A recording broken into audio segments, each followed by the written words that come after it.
This news update is brought to you by... Say hello to Shanta. Shanta is an entertainer, but she also loves to be entertained, which is why she has Flow TV brought to her through Flow's 100% fiber to the home network. It's great for busy Shanta because she can control the time she watches her favorite shows, play back from the start in case she missed it, or even record with cloud video recording. And with her Flow services bundle, enjoys much more for much less. Visit any Flow retail outlet, call 1-800-804-2994, or visit discoverflow.co to find out more. One-of-a-kind connection. This is how we flow.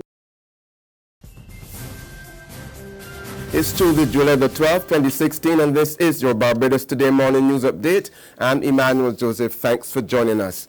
We begin with news of a mother's plea to her wanted son.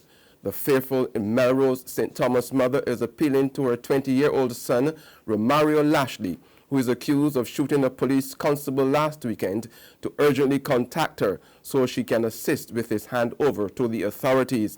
50-year-old Maxine Lashley was on the verge of tears yesterday as she spoke to Barbados Today about the events of this past weekend, which resulted in police officers searching her home on 2 occasions, looking for her son, who allegedly shot 35-year-old police officer Shane Newton of Foul Bay in St. Philip in the early hours of Saturday morning. The officer, who is attached to the Criminal Investigation Department, was shot in his shoulder after responding to a report just after midnight. He is currently warded at the Queen Elizabeth Hospital, where he is being treated for shoulder injuries. Lashley said she believed her son had gone into hiding because he feared for his life. Meanwhile, the Briar Hall community is mourning the shooting death of one of their own. Troy Trotman, 29, died from a fatal gunshot wound around 1:45 yesterday afternoon. According to police, Trotman was traveling along Silver Hill Drive, Christchurch, when he was shot by an unknown assailant and died on the scene. As news spread of his killing, residents of the area gathered in disbelief, saddened by the passing of the well-known Trotman. Distraught family members huddled together as his body was removed from the scene, but were too distraught to speak to the media. Police investigations are continuing. And tributes have begun pouring in following the death yesterday afternoon of one of this country's most outstanding statesmen, the country's first post-independence Attorney General and founding member of the 61-year-old ruling Democratic Labour Party, Sir Frederick Sleepy Smith, who had been ailing for some time, passed away yesterday afternoon, 5 days after his 92nd birthday. Sir Philip Graves, a contemporary of Sir Frederick with whom he shared a 50-year relationship, described the former judicial officer as a man who always gave his best. He was ambitious, but never secretly about it.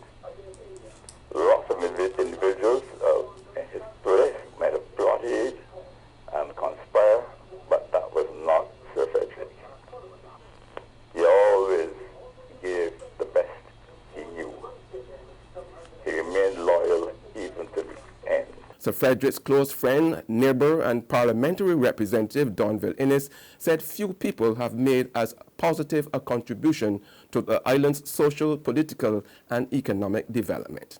He was a man who was passionate about Barbados and Barbadians right up to the end.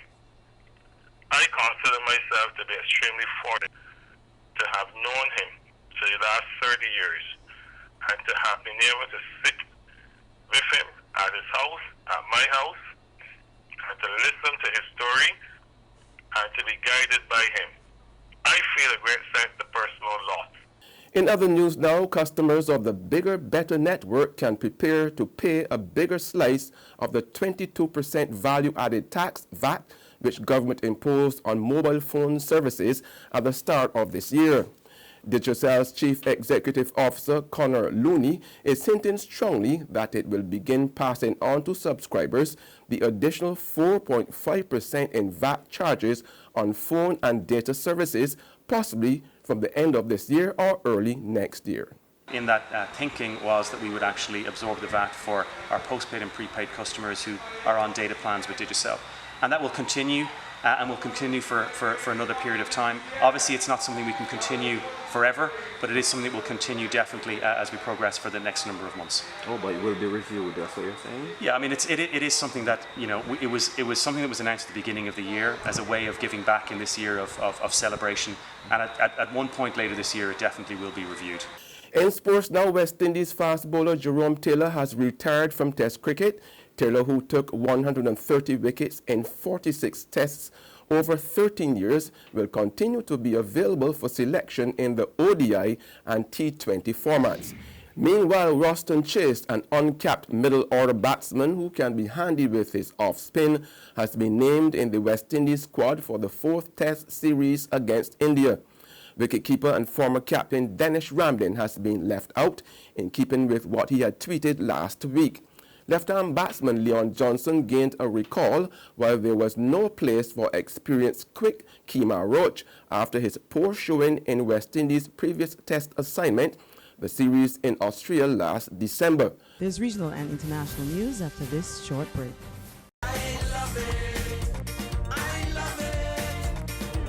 Hey, I'm Red Plastic Bag, mentor of the Barbados Today Crop Over Champion competition. What I like about this competition is the fact that it gives you, the public, a voice in 3 major competitions for crop over: Pickety Crop, Junior Monarch, and Soca Royale.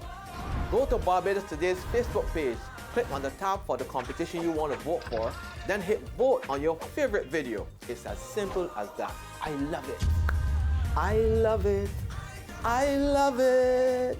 Special thanks to our sponsors: Flow, Capital Media HD, CGI, the Barbados Public Workers Cooperative Credit Union Limited, and the NCF.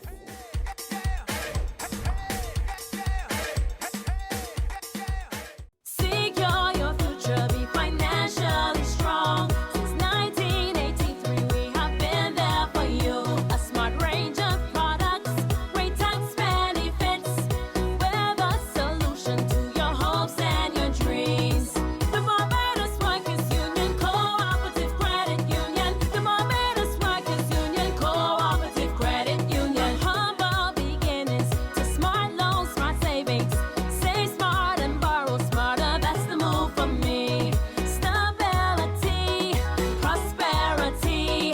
We're the solution to your hopes and your dreams. The Barbados Workers Union Cooperative Credit Union. The Barbados Workers Union Cooperative Credit Union. We're back with news of the region now. Trinidad and Tobago Public Services Association President Watson Duke has been granted $10,000 bail on charges of disorderly conduct and trespassing. Duke pleaded not guilty to the charges when he appeared before a Scarborough Magistrates Court yesterday morning. The charges arise from a fracas at the administrative building of the Tobago Regional Health Authority on Friday afternoon. Scenes from Friday as PSA leader Watson Duke was arrested at the Tobago Regional Health Authority during a protest with workers demanding the back pay they're owed. Health Minister Terence Dialsing didn't have an answer on when exactly the money would be paid when he was asked about it Sunday. The Tobago RHA operates slightly differently from the local RHAs, and I will allow the Secretary of Health, Claudia Groom-Duke, and Mr. Watson work out those issues in Tobago. However, speaking with reporters at the launch of a camp for children with diabetes, the minister said the wait is over for nurses and others in Trinidad.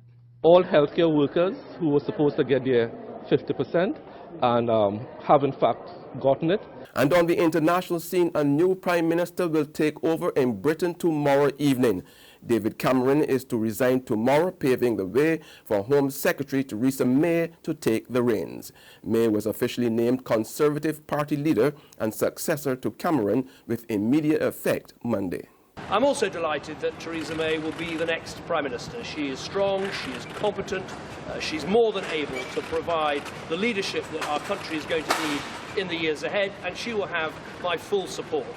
Obviously, with these changes, we now don't need to have a prolonged period of transition, and so tomorrow I will chair my last cabinet meeting On Wednesday, I would attend the House of Commons for Prime Minister's questions, and then after that, I expect to go to the Palace and offer my resignation, so we'll have a new Prime Minister in that building behind me by Wednesday evening.